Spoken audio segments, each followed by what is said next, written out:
नमस्कार मंडळी, स्टार प्रवाह वाहिनीवरील ठरलं तर मग ह्या मालिकेच्या पुढील येणाऱ्या भागामध्ये आज आपण पाहणार आहोत की नागराजला मैफतचा वारंवार फोन येत असतो आणि नागराज घरातून घाईघाईने जाऊ लागतो. तेव्हा सर्वजण त्याला अडवतात आणि रविराज विचारतो, नागराज, पूर्ण आजी एवढ्या दिवसांनी घरी आली आहे, तुला तिला भेटायचं असं वाटत नाही का? तेव्हा नागराज बोलतो की हो, मला भेटायचं आहे, परंतु मित्राच्या घरी थोडा प्रॉब्लेम सुरू आहे, मला तिकडे जावं लागेल. आणि तेव्हा सर्वांना त्यांच्यावर संशय येतो. त्यानंतर आपण पाहतो सुमन ही नागराजचा पाठलाग करत जाते आणि नागराजच्या कोठडीमध्ये टांगून ठेवलेल्या मैफतजवळ जाते आणि त्या दोघांना एकत्र पाहिल्यानंतर सुमनला मात्र खूप मोठा धक्का बसतो आणि ती विचार करते, आमचे हे आणि मैफत सोबत.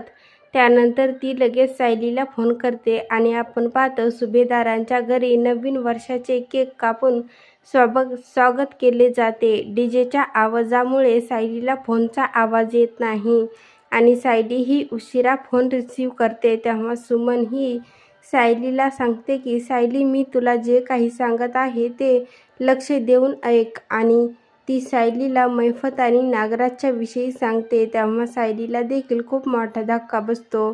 आता पुढील येणाऱ्या भागामध्ये सायली, अर्जुन, नागराजला, मैफतला एका ठिकाणी रंगेहात कसे पकडणार हे पाहणं खूपच मजेदार ठरणार आहे. ठरलं तर मग ह्या मालिकेचे नवनवीन अपडेट पाहण्यासाठी माझ्या चॅनलला लाईक करा, शेअर करा आणि सबस्क्राईब करायला विसरू नका.